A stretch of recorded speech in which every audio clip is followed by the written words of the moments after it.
Grabe. Sobrang bait. Napakabait po talaga guys ng ating Pangulo ngayon, no?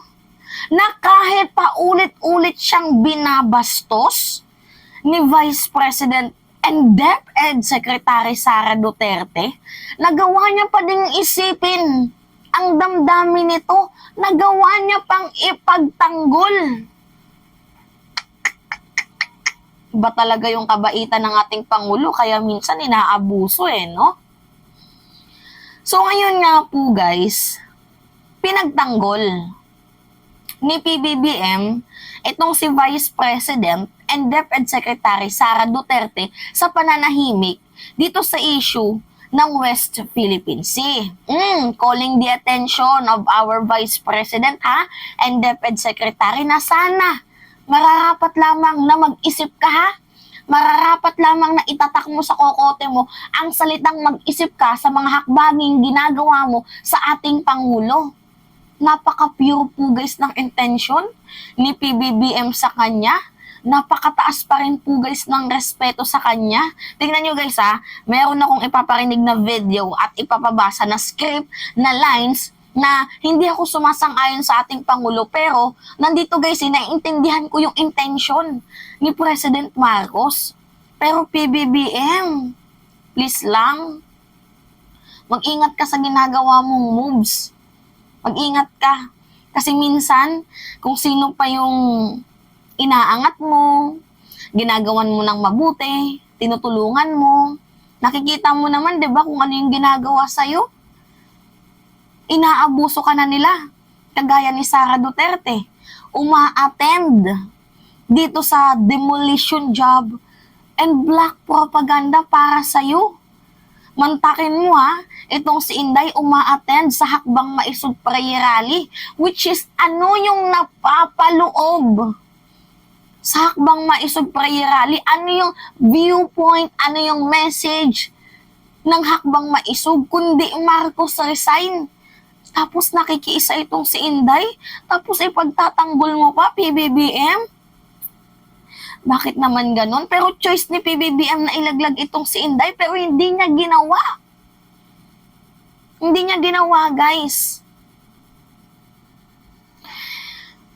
Anyway, ito yung balita. Pakita ko sa inyo PBBM defends Vice President Sara on her silence over South China Sea issue or yung West Philippine Sea.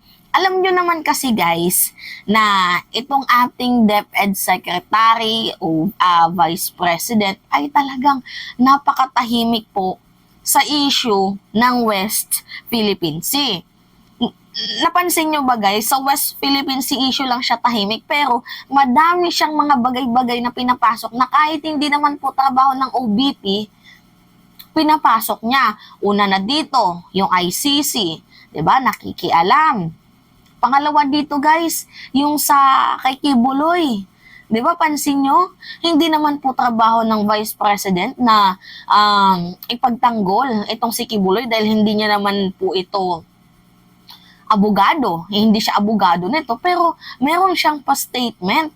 Guys, isipin nyo kung nagagawa niya ngang magbigay ng statement para dito kay Kibuloy, ipagtanggol si Kibuloy, tapos ipagtanggol din yung kanyang sarili laban sa demolition job, black propaganda. Kung meron nga siyang time para gawin yun, kahit hindi naman siya abogado ni Kibuloy or kahit hindi naman dapat gawin ng ating Vice Presidente na ipagtanggol ang kanyang sarili kasi napikon siya sa mga fake news kuno sa kanya, 'di ba?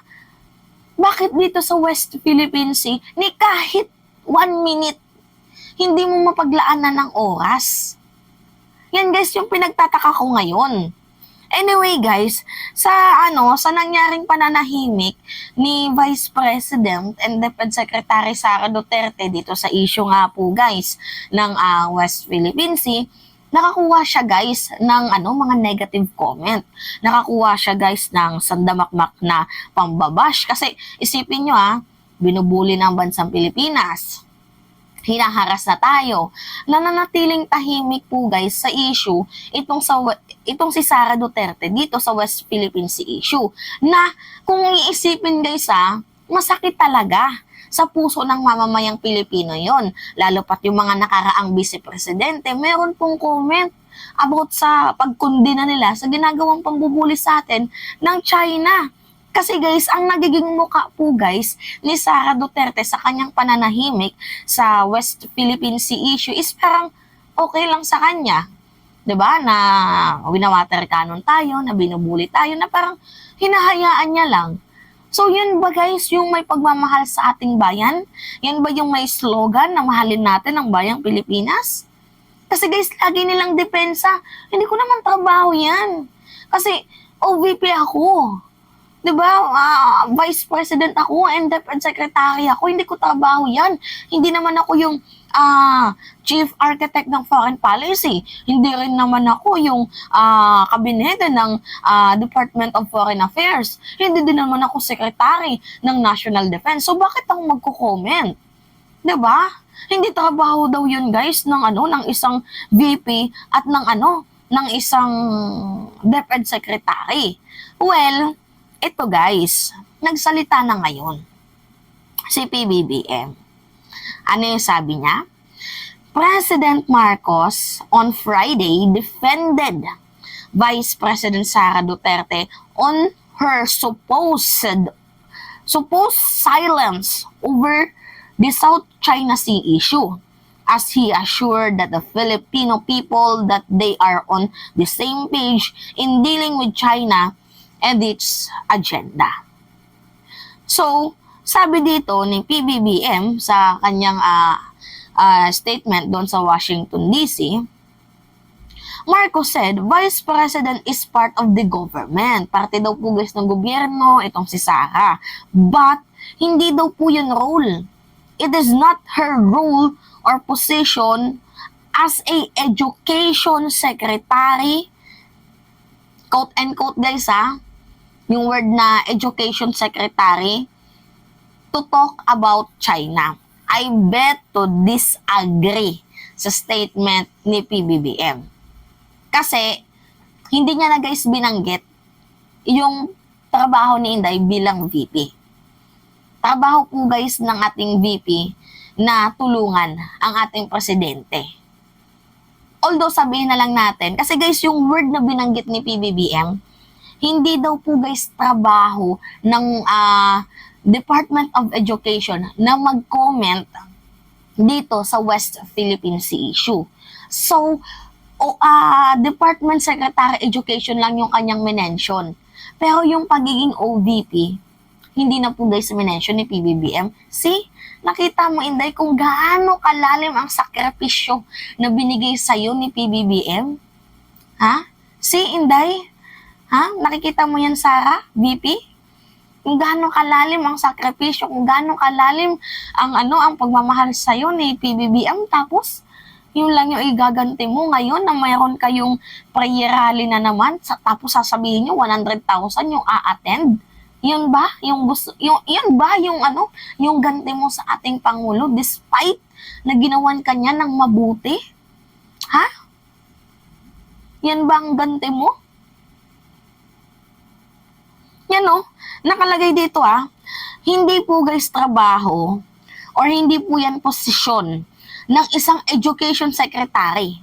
Sige, sa education secretary, pagbigyan natin, hindi niya trabaho yun. Pero sa pagiging vice president, trabaho po yun guys ng VP ng bansang Pilipinas. Pero ang kinote and quote lang ng ating Pangulo ngayon, hindi po yan trabaho ng isang education secretary. Kita mo yan? Kita mo? Kita mo?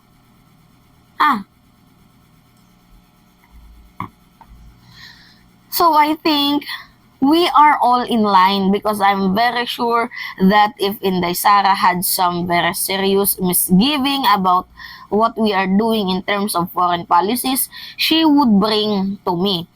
And wala naman siya siya, ang pinag-usapan namin na siya, basta ako, trabaho lang ako ng trabaho, sabi niya ganon. That's a good policy, so I don't think it's something that we need to be concerned with. Panoodin niyo tong video. Gentleman's agreement. Wait lang guys, mali. Ipinagtanggol naman ng Pangulo si Vice President Sara Duterte sa kritisismong hindi nagsasalita sa issue sa China. The Vice President is part of the government. Not unlike before, pero ngayon talagang kasama sa administrasyon, not only the government in this administration. That's not the role of a Vice President or a Secretary of Education to talk about China. Kita mo yan, Sara? Kita mo yan kung gaano ka pinagtanggol ni PBBM na kahit papangalan niya ang masisira dyan, wala siyang pake. Inisip niya pa din yung feelings mo, buwa ka ng inang shit ka. Tapos ito lang yung igagante mo, mayroon kayong pa prayer rally. Ha? Ito guys, nakikita niyo yan. These are. Pa? Ano yung sabi ng kanilang mga yan. Tuloy po yung 100,000. Pero baka mas sobra pa. Yan po guys yung tuloy po guys April 14. Ayon kay Gov. Edwin Hubahib. Kita nyo?